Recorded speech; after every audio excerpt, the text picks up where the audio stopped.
Next, we'll be hearing from Martha Wolf, who will be sharing a story about how a little idea can go a long way. Please welcome Martha. I was 27 years old when Tom and I were next-door neighbors. He was engaged, and we really just knew each other to wave.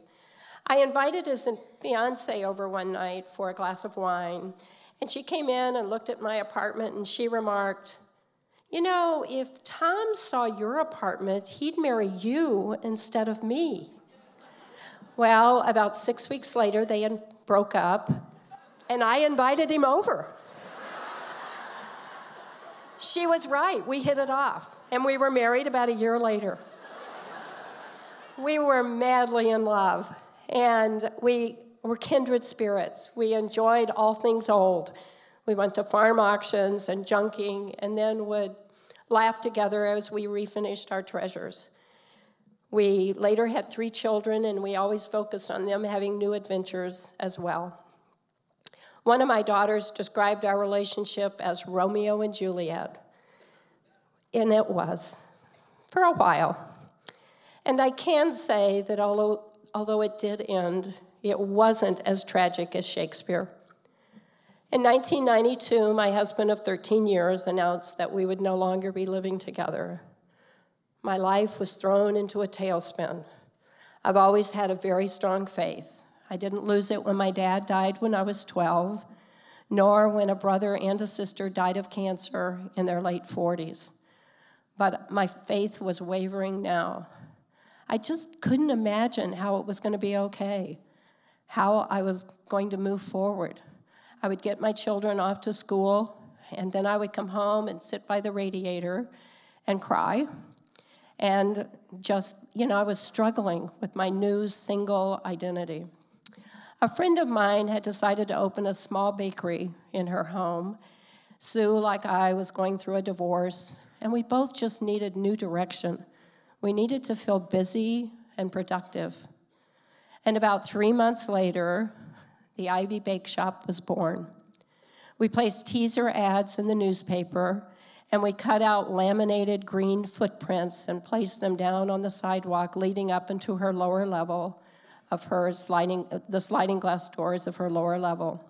And you would follow those footprints into her den, and then into the playroom, and finally into a room that had a ping pong table that we put a sheet over. And there we laid out all of our muffins and bars and rolls and cakes and brownies, you name it. And people would walk around that table and pick out their purchases for the day. It was a glorified bake sale. But no matter how simple the setup, I could feel my sense of purpose week by week was growing. As I kneaded the caramel rolls and the cinnamon rolls, I could feel myself being creative again. And as the sour cream pecan muffins would rise in the oven, I could feel like I was thriving creatively again. My kitchen was a mess. I was baking all night. But our tireless efforts to make this adventure a success, they benefited our spiritual and emotional health. And that was important. Any money that we made was secondary. My mom and I had been estranged for several months when Tom and I first separated. And this little bake shop brought us back together. She started searching her favorites and, looking over her recipes and calling her Southern friends to get their advice. Her secret, put a stick of butter in anything and it will taste better. It does. The first the customers that came were mostly Sue's friends. But we all know even best friends only have so much freezer space.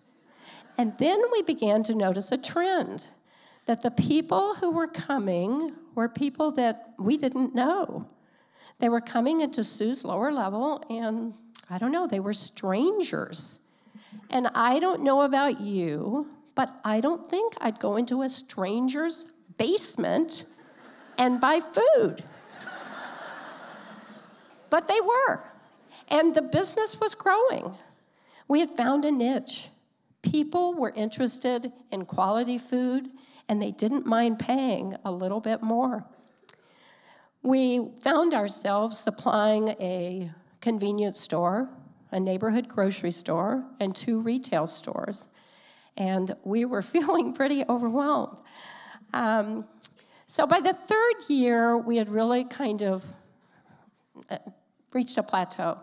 Health department standards, visibility, lack of space, really kind of forced us to start weighing our options. At that same time, my former husband, who I'd stayed in close contact with, purchased a landmark building in downtown Fort Madison and came to us and said, "This is where you can put your bake shop." So ready or not, Sue and I were going into the restaurant business. While Tom oversaw the renovation of the building back to its former grandeur, Sue and I were out checking other bakeries and cafes. We paid close attention to equipment layout and menu options, but we also wanted to know how you create that welcoming atmosphere for customers. Both of our moms were great cooks, but they also were gracious hostesses, and we really wanted that tradition to continue at the Ivy. We unlocked the door on November 5th, 1995. Oh, that first year was a blur.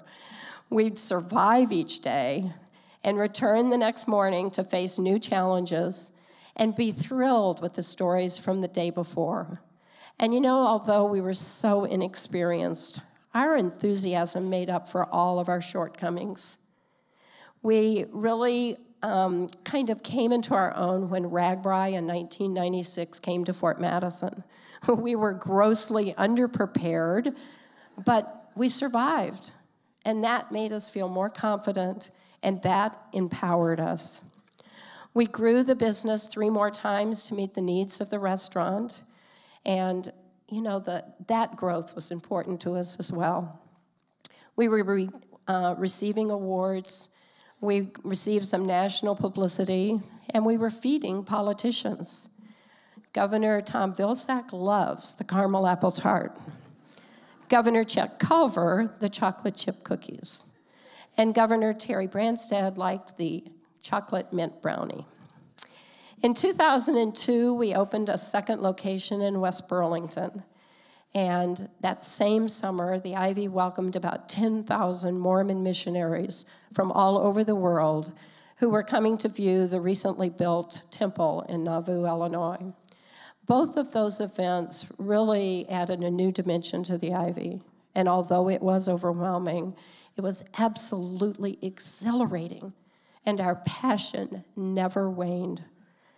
We were given a cookbook deal, and I found myself traveling around the Midwest doing book signings. And 3 printings and 20,000 cookbooks later, they're gone. So if you're interested in one, you'll have to check eBay. The last 12 years have just flown by, not without its changes. Sue retired, and so we sold the original Ivy. And I continued to work at the second location that we opened. And then about 4 years ago, I opened another store in downtown Burlington. There was at the original Ivy a guest book right inside the door. And it became a journal of the hundreds and hundreds of people who came to visit the Ivy and share a great meal and good conversation in this small Iowa town. And it was exactly that. You know, there is a story every single day at the Ivy, and it oftentimes intertwines with a memory of good food. In all honesty, my former husband probably took the hit for getting us out of a marriage that was no longer working. I would have never had the courage to do that. And I know that my children are so much healthier in their relationships than had we stayed together. We are given the life we lead, and what that life looks like is in your hands. I could not be where I am if I hadn't jumped on all the opportunities and been open to all the possibilities that life has to offer, even if that meant following those green footprints into my neighbor's home. I found power and strength in putting myself out there, and the gifts and the blessings that followed were just that. I found that the success of a business isn't necessarily about the business itself, but about the soul of the person running the business.